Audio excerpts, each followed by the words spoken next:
waiting.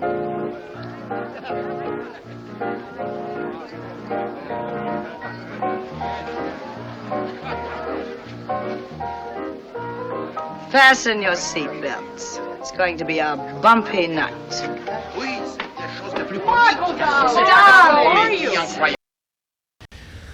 President Trump issued a directive, in our parlance, it's called a National Security Presidential Memorandum, or NSPM, NSPM 7 to be exact, that directs, for the first time in American history, all of our law enforcement and intelligence agencies to work together to disrupt, identify, defund, debank, arrest, and prosecute these political terrorists that are operating in our country.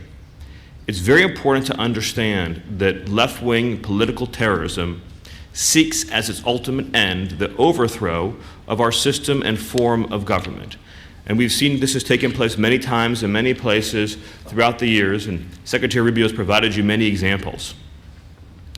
Left-wing terrorism always ends in bloodshed, misery, and suffering.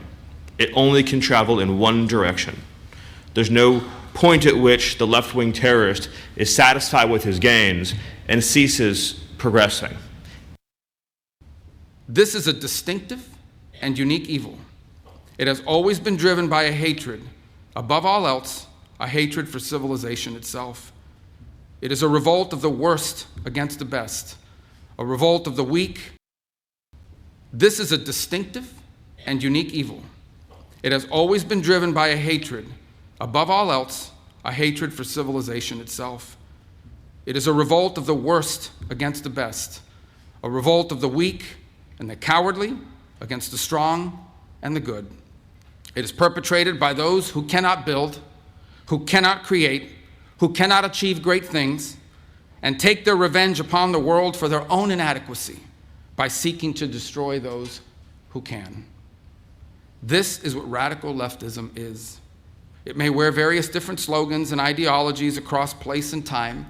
They can call themselves anti-capitalist or anti-imperialist or communist or anarchist or Marxist, but the fundamental character is always the same.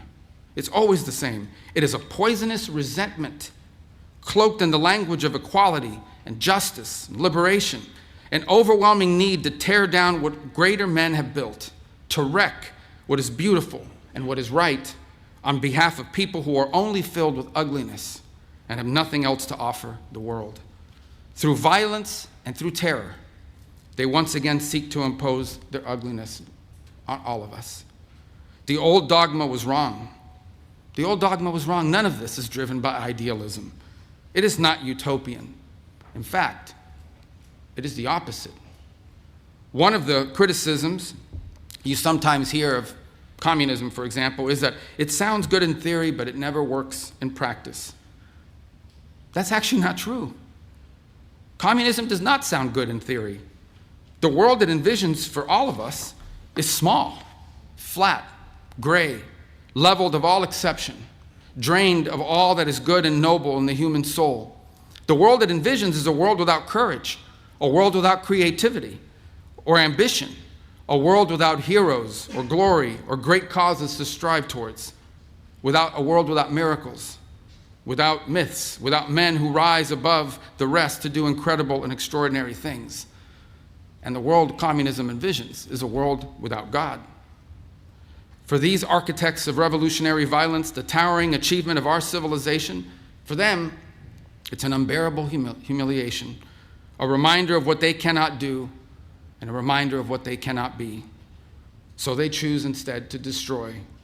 They attack pipelines, they attack railroads, they attack power grids and laboratories, the physical embodied symbols of power and invention and achievement. This is the nature of the terrorism we face today. They despise the West because the West is great.